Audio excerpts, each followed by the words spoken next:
Hey guys, and welcome back to the channel. Tonight, we're not just talking about history, we're diving into a world of mystery, transformation, and the age-old quest to turn lead into gold, or something far more profound. We're exploring the fascinating, often misunderstood world of alchemy, a practice that sits at the crossroads of science, magic, and spirituality. This isn't just about bubbling potions.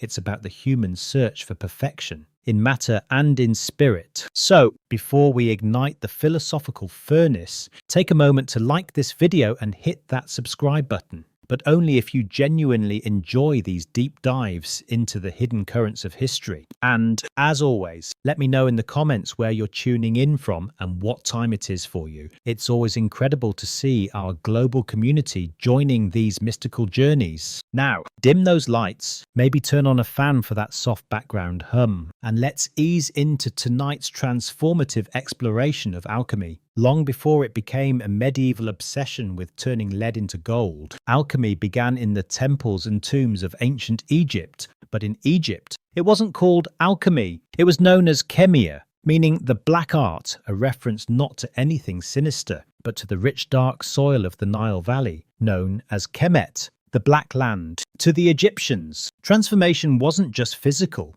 it was sacred. It applied not only to matter, but to the soul. The ancient Egyptians were already masters of practical chemistry. They produced cosmetics, perfumes, glass, dyes, and metal alloys. They practiced advanced techniques in embalming, using resins, salts, and linen to preserve the body for eternity. But these weren't just medical procedures. These were rituals of transformation, performed with divine intent. Every act of mummification, every pigment ground into paint, was part of a cosmic process, the preparation of the body and soul for rebirth in the afterlife. In fact, death itself was seen as a kind of alchemical operation. Just as metals could be purified in fire, the soul of the dead had to be refined through trials in the underworld. The Book of the Dead, full of spells and incantations, acted like a guide for this spiritual transmutation. Central to Egyptian thought was the figure of Thoth, the ibis-headed god of wisdom, writing, and sacred knowledge. Later, when Greek and Egyptian cultures fused during the Ptolemaic period, Thoth was identified with the Greek god Hermes, creating the mythical sage Hermes Trismegistus, thrice great Hermes. He would become the legendary author of the Hermetic texts, mystical writings that laid the foundation for alchemy as a spiritual science. These texts spoke not just of material processes, but of divine unity, of the correspondence between the macrocosm and microcosm, as above, so below. In Egyptian alchemy, the transformation of matter was symbolic of the transformation of the soul. Turning base metals into gold was just a metaphor for turning an imperfect self into a purified being. So, when later alchemists in Greece and Europe searched for the philosopher's stone or eternal life, they were really carrying forward an ancient Egyptian idea that true transformation doesn't begin in the lab, it begins in the heart. While Egypt gave alchemy its ritual soul, ancient Persia gave it a moral spine, a cosmic framework rooted in the eternal struggle between light and darkness. In the heart of the Persian Empire, long before medieval laboratories, the teachings of Zoroaster Zarathustra shaped a worldview where transformation was not only desirable, it was necessary. His dualistic vision split the universe into two opposing forces: Ahura Mazda, the god of light, truth and order, and Angra Mainyu, the spirit of darkness and chaos. This wasn't just myth, it was metaphysics, and it deeply influenced alchemical thinking. Zoroastrians worshipped through fire, a living symbol of truth and divine illumination. In temples, sacred flames were never allowed to die. Fire purified, revealed, and transformed, just like the alchemist's furnace centuries later. Persians also developed advanced metalworking techniques. They were among the first to refine copper, silver, and gold, to smelt iron, and to experiment with alloys. Their artisans weren't just craftsmen, they were seen as initiates in a process of perfecting nature. Smelting ore into shining metal was viewed as an act of cosmic alignment, elevating raw chaotic matter into something orderly and pure. Even the earliest Persian medicinal texts show traces of proto-alchemical ideas, lists of minerals, metals, plants, and their effects on the human body. They didn't just want to heal the body, they wanted to align it with the divine harmony of the universe. Later, Islamic scholars would preserve and expand on Persian alchemical ideas, but even in pre-Islamic times, we see the emergence of a powerful theme that would echo through alchemical traditions from Arabia to Europe. That matter is not static, and that within every impure substance lies the seed of perfection. It's the same idea that would later inspire alchemists to transmute lead into gold, or the soul from base to divine. Persian thought then offered a moral alchemy, purification not just of elements, but of intention. Fire didn't simply melt metals, it burned away falsehood and revealed what was hidden. And in that hidden core, somewhere between smoke and spirit, Persian alchemists believed lay the divine spark that could change anything, even the self. What do you think about this connection between moral philosophy and early chemical practices? Pretty fascinating, right? All right, if this ancient blend of science and spirituality is sparking your curiosity, please hit that like button. It truly helps more people discover these transformative tales. And if you haven't subscribed yet, consider joining our community for more explorations into the mystical side of history. If Egypt gave alchemy its sacred rites, and Persia its moral framework, it was ancient Greece that tried to explain it all with logic, geometry, and a touch of cosmic arrogance. Here, alchemy didn't vanish. It evolved. Greek thinkers took the mystical and chemical traditions of older civilizations and tried to make them make sense. But instead of crucibles and powders, they reached for philosophy. At the heart of Greek alchemical thought was the theory of 4 elements: earth, water, air, and fire. First proposed by Empedocles, these weren't just physical substances, they were fundamental principles of the universe. The Lego blocks of reality. Change, according to this view, was simply the rearrangement of these elements. Fire could become air, water could become earth, and all things were in a constant dance of transformation. Later, philosophers like Plato added layers of meaning. He described matter as composed of perfect geometrical forms, tiny invisible solids. In this version, alchemy became a quest not just for chemical reactions, but for harmony with the ideal world. Then came Aristotle, who altered everything. He proposed that all matter had 4 essential qualities: hot, cold, wet, and dry. By changing these qualities, you could change the substance itself. Lead was dry and heavy, gold was balanced and radiant. So if you could shift lead's properties, make it more noble, it could, in theory, become gold. Sound familiar? This idea of transmutation, changing one substance into another, became the cornerstone of all later alchemy. But the Greeks didn't stop at theory. In Hellenistic Alexandria, a melting pot of Egyptian mysticism, Greek philosophy, and Babylonian astronomy, alchemy as a practice finally began to take shape.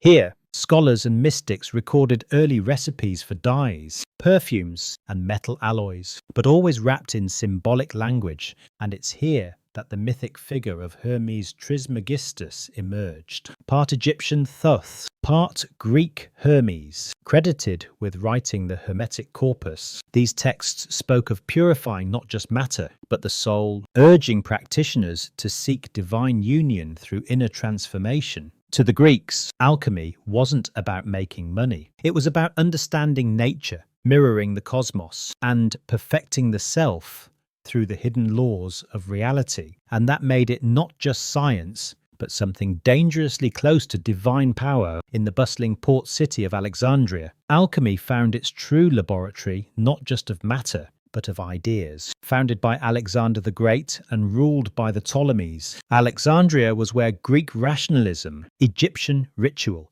Babylonian astrology, and Persian metaphysics collided in a swirling intellectual stew. At its heart was the Great Library of Alexandria, a beacon of ancient knowledge, where scrolls and scholars gathered from across the known world. Alchemy in this environment didn't just survive, it thrived. It was here that alchemy became both spiritual and practical, mystical and experimental. Egyptian temple rites merged with Greek natural philosophy. Babylonian star charts were studied alongside Greek medicine and Egyptian metallurgy. The result, a new kind of knowledge, half science, half sacrament. One of the earliest and most mysterious figures of Alexandrian alchemy was Mary the Jewess. She's credited with inventing some of the first alchemical apparatus: the bain-marie, a double boiler still used in kitchens today, the tribikos, a distillation device, and a system of vapor purification. Her work suggests that alchemists weren't just theorizing,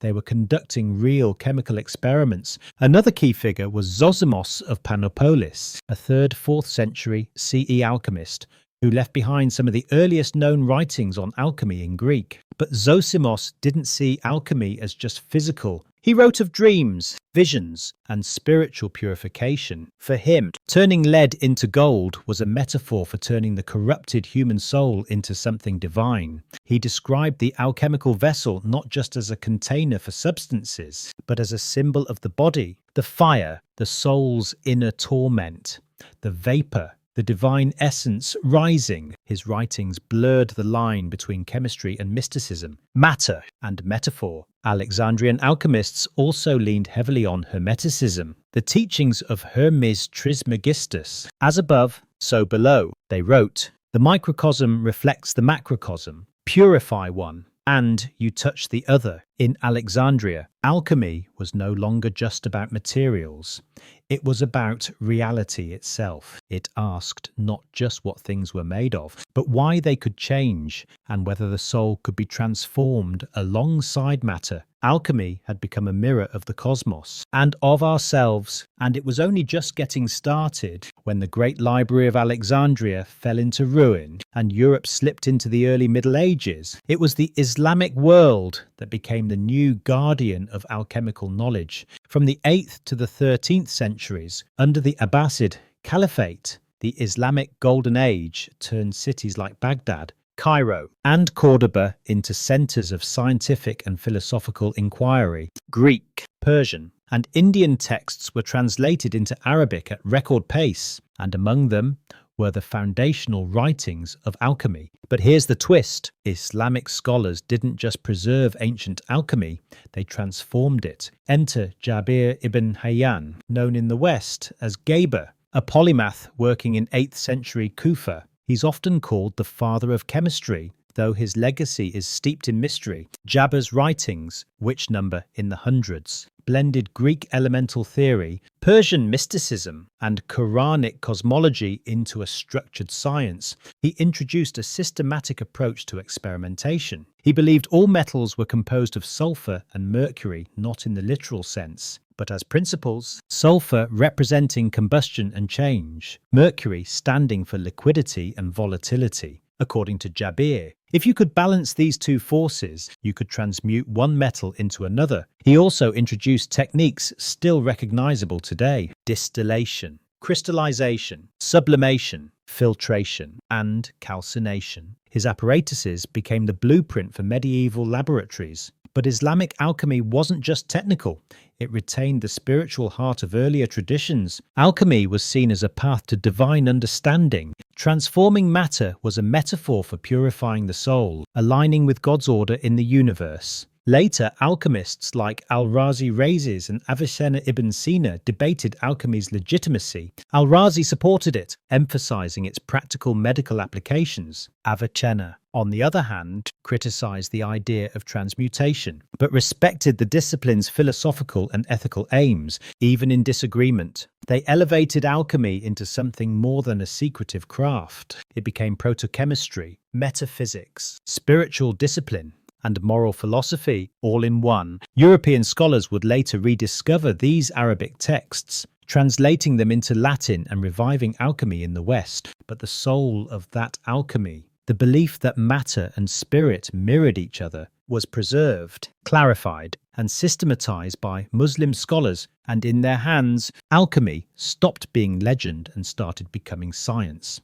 When the translated works of Arabic alchemists like Jabir ibn Hayyan, Al-Razi, and Avicenna flowed into Europe during the 12th century, something remarkable happened. A revival of alchemy. this time under the shadowed stone towers of medieval monasteries and universities. Europe had been in intellectual hibernation, but with the rise of translation schools in places like Toledo and Sicily, Latin scholars gained access to a treasure trove of forgotten wisdom. Among these were the alchemical writings, riddled with strange symbols, mysterious ingredients, and promises of transformation. The Europeans were hooked. To them, alchemy offered more than gold. It offered knowledge, power, and even immortality. The elusive philosopher's stone became the holy grail, said to transmute base metals into gold and bestow eternal life. But it wasn't just an object, it symbolized the perfection of both matter and spirit. Medieval alchemists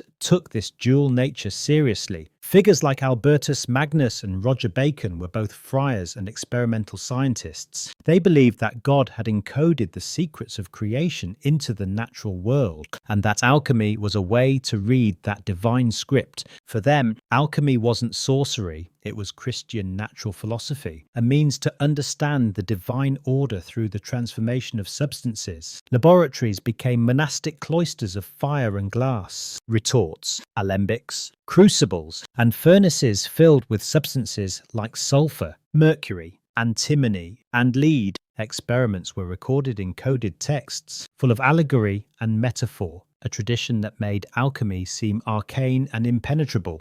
But beneath the symbolism, serious work was being done. One of the most influential figures of this period was Pseudo-Geber, a mysterious Latin writer who adapted Arabic works into European forms. His books became standard references for later alchemists. Another key name was Arnold of Villanova, who blurred the lines between medicine and alchemy, focusing on creating elixirs that could heal and rejuvenate the body. For all its secrecy, medieval alchemy wasn't underground. It was debated in universities, sponsored by princes and practiced by priests. Yet despite its spiritual ambitions, many still chased this gold, sometimes literally, sometimes metaphorically, and so medieval Europe kept the flame of transformation burning. 1 part faith, 1 part fire, and 1 part philosophical dream. As Europe emerged from the medieval era into the Renaissance, alchemy didn't fade.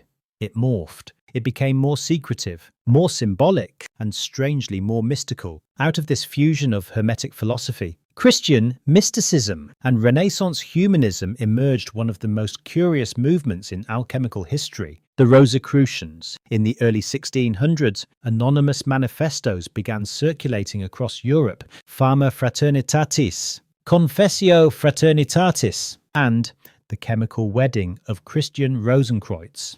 These texts told the story of a hidden brotherhood, the Fraternity of the Rosy Cross, founded by a mythical figure named Christian Rosenkreutz, who had journeyed through the East, learning secret wisdom before returning to Europe to quietly guide spiritual seekers. But here's the twist. There's no evidence the Rosicrucians existed as an actual organization, at least not at first. They were an idea, a symbol, and their influence was profound. Rosicrucian alchemy was not about making gold.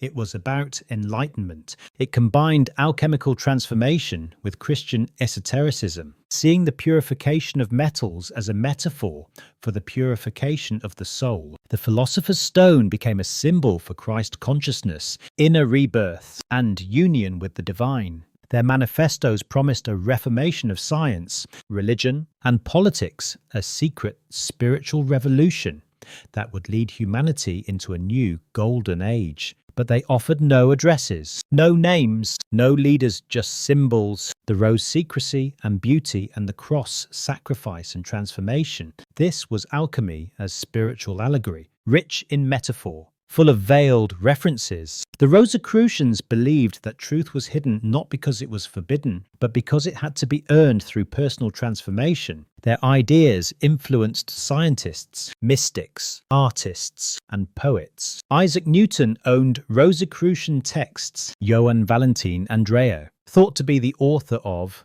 The Chemical Wedding, saw the story as allegory, yet it spread like wildfire through occult circles. By now, alchemy had become layered with meaning. To some, it was still about materials. To others, it was pure metaphor. To the Rosicrucians, it was a spiritual path, hidden in plain sight, and though their brotherhood may have been mythical, their influence was very real, whispering through the centuries that the true gold is within. As the 17th century unfolded, alchemy began rubbing shoulders with something unexpected: modern science. But it wasn't a clean break. The line between alchemist and chemist was blurred, and many of the figures who built the scientific method were, paradoxically, still chasing the philosopher's stone. One of the most famous examples, Isaac Newton. Yes, the same man who formulated the laws of motion and gravitation, spent more time in his life studying alchemy than physics. In secret, Newton filled notebooks with arcane experiments, analyzing ancient symbols and attempting to uncover the divine mechanics of the universe. To him, the cosmos was a divine machine, and alchemy was a language written in fire and gold. To understand it, Newton wasn't alone. Robert Boyle, often called the father of modern chemistry, was also steeped in alchemical thought. His famous 1661 book, The Skeptical Chemist, challenged the classical four-element theory and laid the groundwork for chemical analysis. But Boyle also believed in the transmutation of metals and saw alchemy as a valid field of inquiry. So, what changed? The key difference was methodology. Alchemy had long been shrouded in symbolism, secrecy, and spiritual metaphor. But emerging scientists began demanding clarity, repeatability, and evidence. They started shedding the mystical language in favor of quantifiable results. The laboratory, once a place of occult wonder, became a space of measurable reaction and precision tools, alchemical instruments. Crucibles, alembics, furnaces evolved into the backbone of modern chemistry. The dream of turning lead into gold faded, replaced by the practical pursuit of understanding matter's building blocks. And yet, the alchemical worldview didn't entirely disappear. The notion that matter can transform, that systems contain hidden patterns, and that humans can shape the natural world through deep understanding.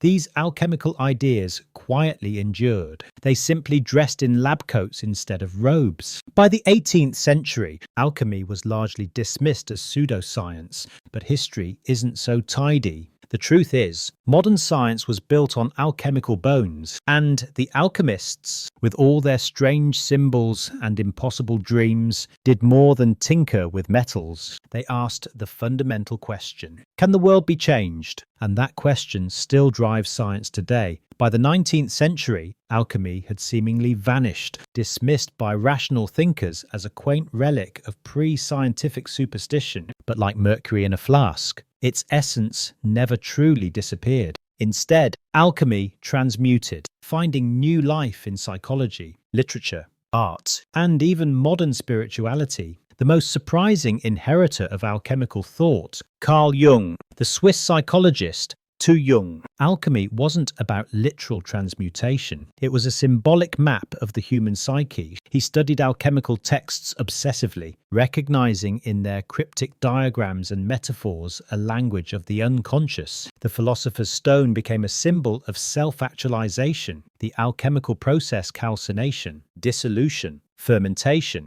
coagulation, mirrored the psychological journey toward individuation, the integration of all aspects of the self. Alchemy, Jung believed, was the original therapy, a coded spiritual practice disguised as proto-chemistry. Its real aim wasn't to make gold, but to heal the soul, and in this sense, alchemy never stopped evolving. In literature, it lives on in works like Faust, The Alchemist, and countless fantasy stories where hidden knowledge, transformation, and redemption take center stage. In modern spirituality, alchemy serves as a metaphor for personal growth. The idea that life's suffering, if refined, can produce wisdom and wholeness. Even in science, echoes remained. The dream of alchemy, to understand and master the transformation of matter, finds a curious reflection in nuclear physics, where elements really can be transmuted. The alchemists were wrong about how it works, but not that it was possible. And culturally, we still chase alchemical goals: the search for a cure-all medicine, the pursuit of eternal youth, the fascination with the hidden, the symbolic, the transformative. The enduring power of alchemy lies not in its failed recipes, but in its imagination, its willingness to believe that the world is mutable, that what is base can become noble, and that knowledge, properly applied, can elevate both matter and soul. Alchemy didn't die. It simply changed form. It became chemistry. It became psychology. It became story. It became metaphor. And in some ways, it became you, because every time you struggle, grow, suffer, refine, and emerge stronger, you're performing your own little alchemy, not in gold, but in spirit. And that was always the real magic. What an incredible journey through the history of alchemy. From ancient Egypt to modern psychology, what part of alchemy's story, its spiritual roots, its scientific contributions, or its symbolic meaning do you find most compelling? Let me know your thoughts in the comments below. Thank you for joining me on this transformative exploration. If you found this dive into the mystical and intellectual world of alchemy fascinating, please hit that like button. And if you haven't already, make sure to subscribe and turn on those notifications so you don't miss our next journey into the surprising corners of history. Until then, keep seeking and stay curious.